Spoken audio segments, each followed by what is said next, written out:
네. 물권 변동에 이제 살펴봤고요. 이제 채권 변동. 채권 변동. 권리 변동 중에 권리는 물권도 있겠지만 채권도 있다고 했지 않습니까? 그러면 채권 변동에 대해서 보겠습니다. 제가 작년에도 이제 2023년도에도 3년도에도 강의를 했습니다. 강의를 했는데 그때와 지금은 천지개벽입니다. 그 당시에는 이렇게 강의를 안 했어요. 그 필요성을 사실은 못 느꼈었습니다.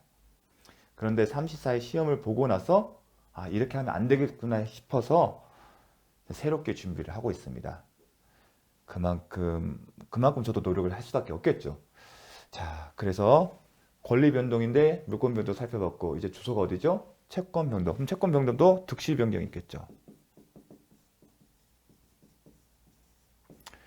여기도 중요한 개념들이 있어요. 하나씩.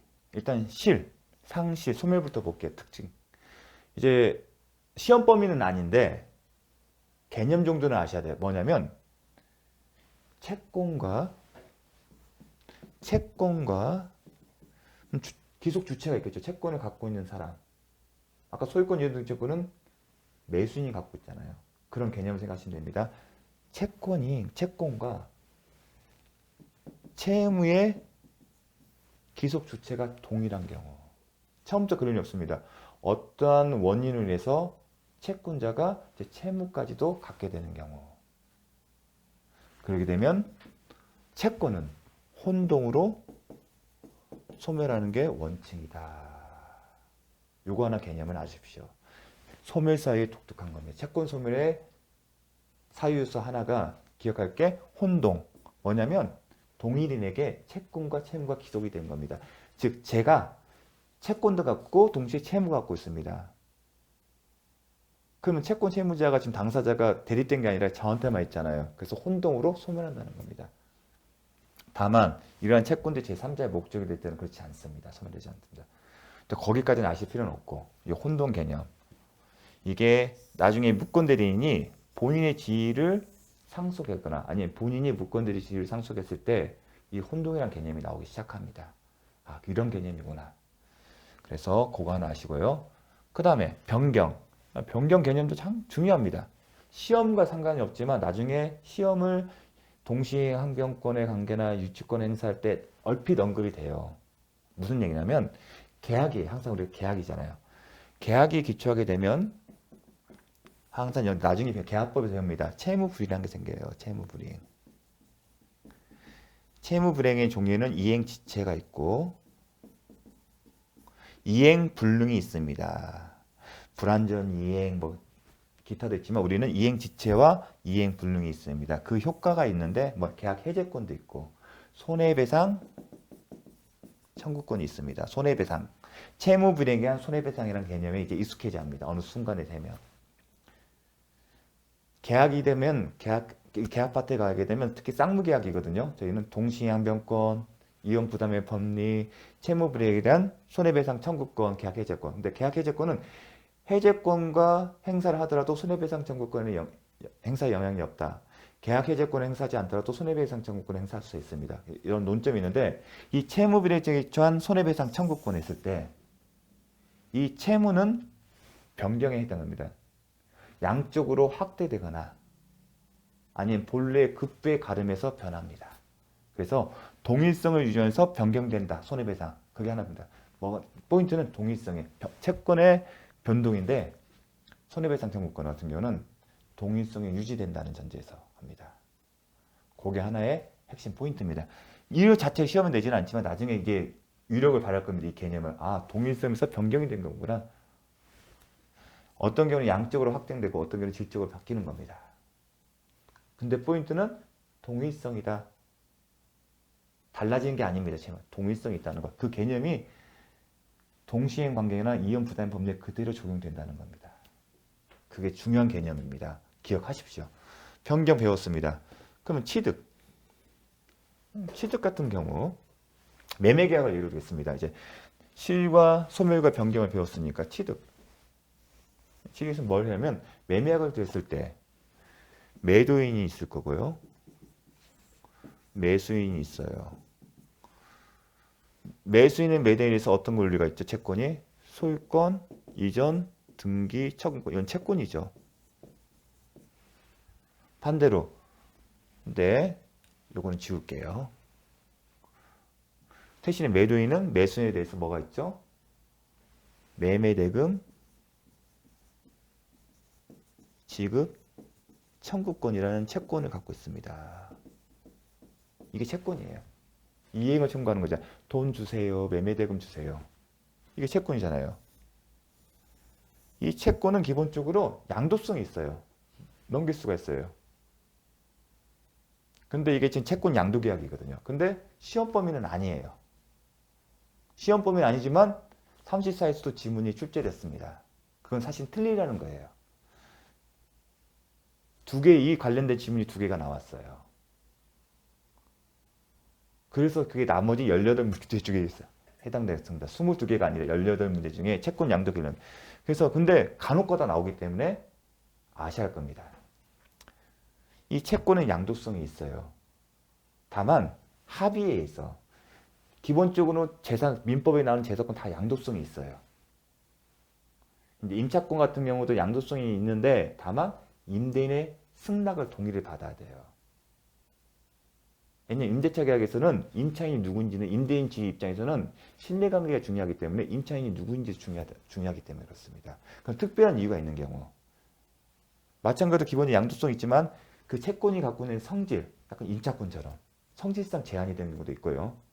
채권이 갖고 있는 그 고유의 성질이 되면 아니면 이 뭐 매매대금이 돈인데 뭐 성질상 제한될 건 없어요. 매매대금에 뭐 어떤 특성이 없거든요. 임차권과 달리. 하지만 매수인이 원치 않은 합의하에 제한을 할 수는 있습니다. 다만 그렇다 하더라도 합의에 의한 경우에는 양도할 수 있고 이 양수인이 양도를 하게 되면 이 사람이 양도인이 되거든요. 채권자죠, 이 사람이. 양도가 갈렸으니 이 사람이 채권자고 양도계약을 체결하면 양도인과 양수인이 생겨요. 이 주의도 정확하게 용어를 아셔야 돼요. 이 채권을 보유자는 이 사람이에요. 채권자예요. 이 사람이 양도를 한다. 이 사람 제3자한테. 그러면 이 사람이 양도인이 되고 양수인이 되는 거예요. 그리고 이 계약은 채권 양도 계약이 되는 거고요. 무슨 계약? 채권 양도 계약. 요 영어부터 정확하게 했습니다. 채권 양도 계약. 이 채권, 매매대금 채권을 양도하는 거예요. 그런데 기본적으로 이 매매대금 채권이 원칙적으로 양도성이 있어요. 다만 매수인이 원치 않아요. 그래서 합의하에 계약서에 썼어요. 매매대금 채권은 제3자에게 양도하지 못한다. 합의하에. 이게 성질의 문제가 아니라 고유의 성질에서 제한되는 게 아니라 임차권 제한한 게 아니라 합의하에. 그런데 이 합의를 깨고 매도인이 양수에게 채권 양도 계약을 했어요. 이런 경우에 양수인이 매수인에게 이 사람이 이제 채무자가 되죠. 채권 양도 계약을 주장할 수 있는지가 문제가 되는데 법에는 양수인이 이 합의 사실, 채권 양도 금지 특약 사실을 몰랐을 경우에는 양수인은 매수인에게 대항할 수 있다는 조항이 있습니다. 거기까지 시험은 나오지 않았어요. 다만 양도성에 대해서 설명하기에 원칙적인 양도성이 있고 성질에 대해 제한을 받거나 아니 합의에 의해서 제한을 받을 수 있다. 합의에 의해서 제한을 하는 경우에는 선의 제3자 보호 규정이 있다. 제가 그 설명하는 이유가 있어요. 나중에 소유권 이전 등기 청구권 양도성 때문에 그래요. 되게 시험에 잘 나오거든요. 그거 설명하려고 지금 밑밥을 까는 거예요. 금전채권에는 사실 그걸 언급할 필요가 없어요. 자, 넘어가겠습니다. 양도성이 제한은 없어요.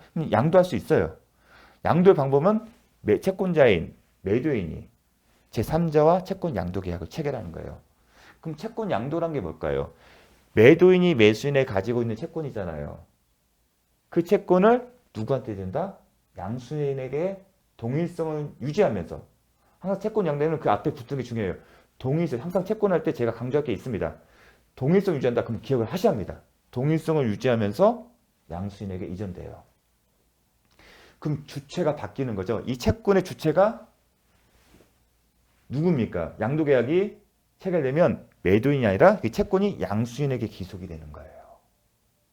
자, 여기서 이제 하나 또 문제가 생기는 거예요. 앞에서 물권별 때 채권행위가 하게 되면 이행의 문제가 남아있다. 그래서 처분행위가 아니라는 생각이 머리에 이미 들어와 있어요. 계약이니까 더도. 그런데 제가 계약임에도 불구하고 설명을 했어요. 채권의 귀속 주체가 바뀌었다. 양도 계약만으로. 우리가 아까 물권 변동 뭐였죠? 부동산의 물권 변동이었어요. 지금 뭐예요? 주소가 채권 변동이에요. 측면이 다르다는 겁니다. 물권 변동의 개념을 가지고 그대로 대입시키면 안 돼요. 그 결과를 봅니다. 채권 양도 계약만으로도 채권 누구한테 귀속이 된다? 양수인. 이행의 문제가 남는다. 안 남잖아요. 계약만으로도 넘어가잖아요. 이 채권의 주체가. 매도인이 매수인이 가지고 있는 채권이 이 양도 계약만으로도 양수인에게 넘어갑니다. 이행의 문제가 남기지 않는다. 그럼 뭘 또르냐? 물권행위. 이행의 문제가 남는 게 아니라 물권행위였잖아요. 그런데 물권행위가 정해진 거예요. 부동산의 물권 변동이었잖아요. 지금 뭐예요? 채권 변동이잖아요. 그래서 물권행위는 아니지만 물권행위에 준하게 본다. 그래서 준물권행위란 겁니다. 물권행위의 고유의 의미는 아니죠. 왜냐하면 물권 변동이 아니라 이건 채권 변동이기 때문에. 그래서 물권행위와 비슷한 거다. 준물권행위. 이행의 문제가 남게 하는. 이 계약만으로도 이 채권이 매도인에서 양도에서 넘어갔기 때문에. 그래서 준물권행위. 이게 하나 시험에 나왔습니다. 특성이. 그 의미를 알아야 하는 겁니다. 그 물권 변동 혼동하면 안 됩니다. 물권 변동에서 계속 연동하면 계약이니까 채권행위로 보겠죠. 하지만 우리가 그 주소를 그건 물권 변동에서 이건 물권 변동이 아니라 어디다? 채권 변동이다. 채권 취득이다. 이전되는 거죠. 이게 이전적 승계예요. 이 채권이 이 사람에서 여기로 갔네. 이전적 뭐라고 하지 이거를요? 이전적 승계다. 이전적 승계되는 겁니다. 다시 쓸게요. 매도인, 매수인. 이 사람이 채권자였죠. 이 사람이 채무자였어요. 그리고 매매대금 채권이었죠. 근데 이 사람이 양도를 했어요. 채권 양도 계약을 해서 누가 제3자랑. 양수인. 그 다음에 채권 양도 계약에 의해서. 이렇게 하면 서로 바로 이전이 된다고 했죠. 이전적 승계. 이전적 승계가 된 거예요. 이전적 승계. 이 채권이 양도인에서 양수 이전이 됐어요. 이행무의 문제가 남지 않기 때문에 준물권행위 시험 포인트 하나. 그럼 채권자는 누구다? 이 채권의 주체는 이제 양수인이 된 거예요. 양도 계약만으로. 그러면 이 사람이 채권자는 얘기는 양수인은 채무자의 매수인 상대로 해서 뭐랬죠? 매매대금 지급을 청구할 수 있다는 얘기를 할 수 있는 게 원칙이에요. 이 사람이 채권의 귀속 주체니까. 그게 원칙적인 모습이에요. 이 물권 변동은 다른 거니까 그거랑 혼동하지 마십시오. 그러니까 가만히 생각해 보니까 그런데 문제점이 있어요.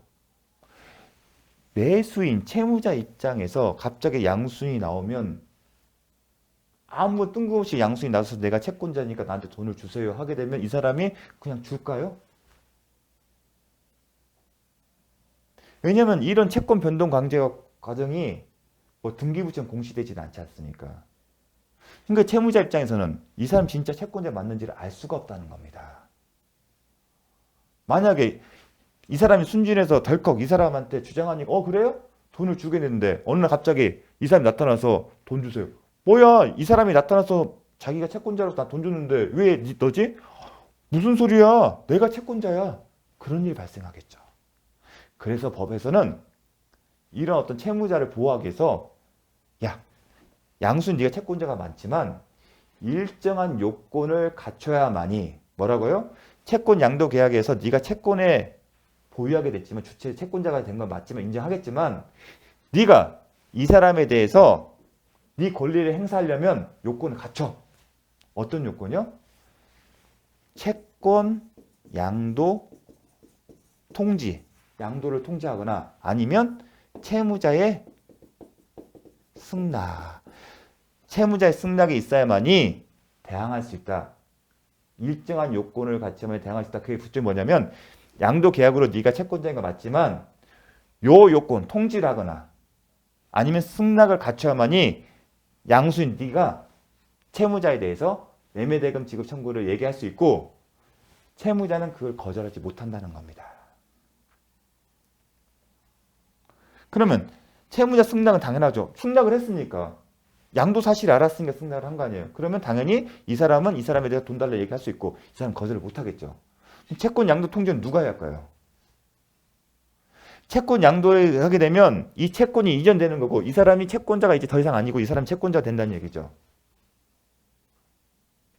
이 사람 입장에서는 누가 통지를 해야 거래 안전에 확실할까요? 새로 취득한 사람보다는 잃어버린 사람이 통지를 하는 게 좋겠죠. 그래서 양도인이 통지할 것을 요건하고 있습니다. 그럼 보통 내용 증명 방법으로서 매도인이 매수인에게 당신에게 가지고 있는 채권을 누구한테 양도했습니다 해놓고 채권 양도 계약서를 첨부해서 보냅니다. 그럼 이 사람 입장에서는 양도인이 통지했으니까 이 사람이 현재 채권자는 걸 알 수가 있는 거죠. 근데 채권 양도 계약에서 원칙이 양도인데 대행을 할 수는 있어요. 대신에 보통의 경우는 실무는 양수인이 양도인의 이름을 보내요. 채권 양도 계약서 그러니까 대리가 아니라 거기까지 좀 너무 나가는 건데 혹시 궁금증을 가질까봐 그게 채권 양도 계약입니다. 그럼 이제 매매대금 채권에 돼 있어요. 이게 기본 틀이에요. 채권 양도 계약에. 그런데 우리가 공부를 하다 보면 이 틀을 좀 벗어나는 게 있어요. 채권에는 아까 뭐였죠?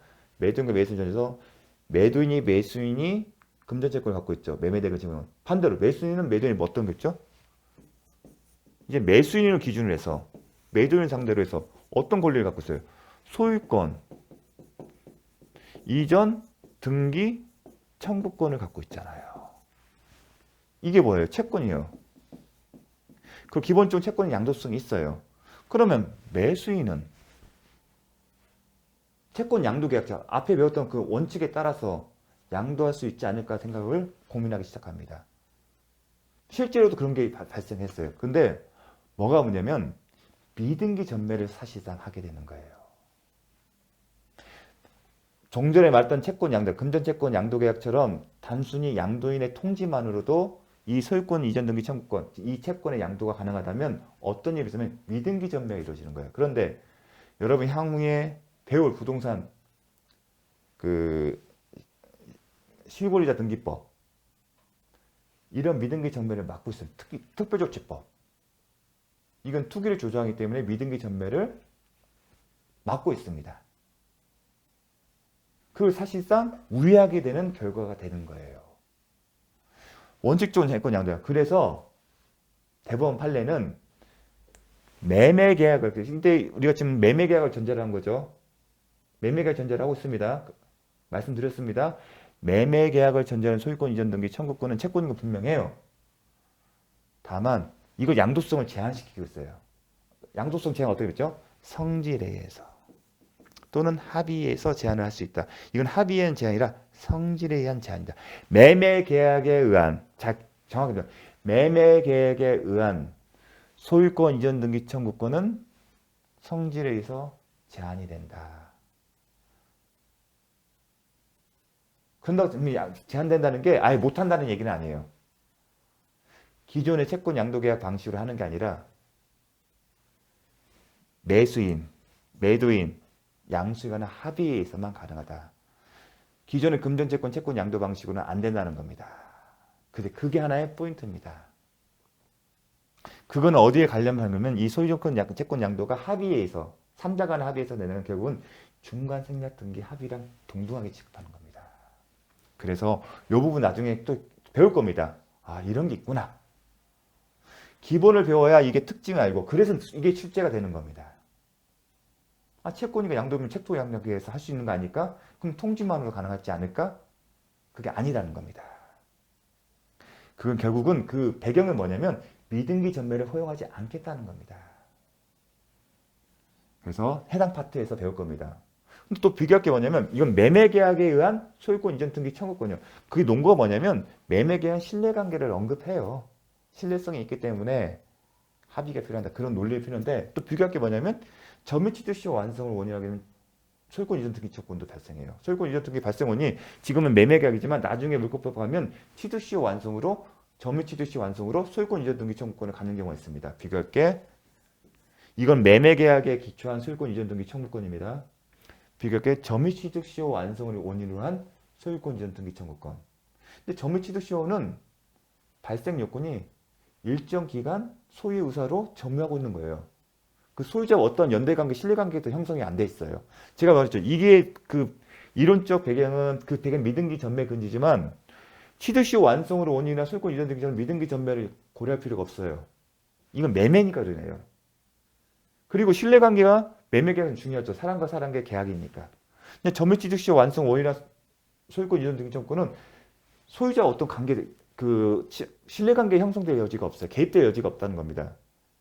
그래서 요 논리가 그대로 가지는 않아요. 그래서 취득시 완성 원인이란 전매 취득시 완성 원인으로 한 소유권 이전 등기 청구권의 경우는 보통의 원칙적 채권 양도 계약에 따라서 양도할 수 있습니다. 합의까지 요하지 않습니다. 그래서 요 차이점 때문에 그래서 시험이 잘 나오는 겁니다. 자, 너무 많이 나갔죠? 근데 주소만 알아세요. 또 채권 양도 계약 또 한번 언급할 겁니다. 수업 시간에. 근데 나중에 결국은 이 얘기를 하려고 하는 겁니다. 이 얘기를 하는 단순히 이 얘기만 하면 되면 이게 무슨 말인가 싶어요. 그러니까 원칙적인 모습, 금전 채권 양도. 오늘 배운 거 채권 양도에서 가장 원칙적인 모습은 금전 채권 양도고 왜 대항 요건을 갖췄는지 설명했어요. 그래야만이 채권이 중물권이기 때문에 채권 자체는 양순에 귀속되지만 이 사람이 채무자 상대에서 이행 청구 돈 주세요 얘기를 하고 채무에 거절하지 못하려면 일정한 요건을 갖춰야 한다. 뭐다? 통지나 승낙. 그게 원칙적인 모습인데 특이하게 매매계약에 의한 소유권 이전 등기 청구권에는 미등기 전매를 막기 위한 정책적 고려 때문에 일반적인 대항력을 갖춰서는 효력이 없고 어떻게 한다? 합의해서. 근데 그거는 어디에서 나오냐면 중간생략 등기 합의에 따른 소유권 이전 등기 청구권입니다. 양도입니다.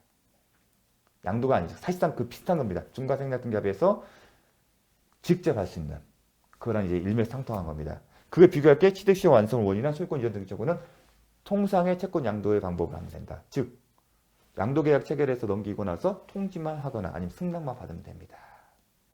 그 차이점. 그래서 그게 빈번하게 출제되니까 그 원리를 설명드린 겁니다. 자, 여기까지 하고 마무리하도록 하겠습니다. 다음 시간에는 이제 권리변동 채권 했죠. 이제 권리변동인데 아까 법률관계는 권리변동, 권리의 의미의 변동이에요. 권리변동을 살펴봤습니다. 그래서 물권변동 살펴봤고 채권변동 살펴봤습니다. 이제 뭐가 남죠? 의무변동. 거기에 대해서 핵심만 파악하도록 하겠습니다. 네, 수고하셨습니다.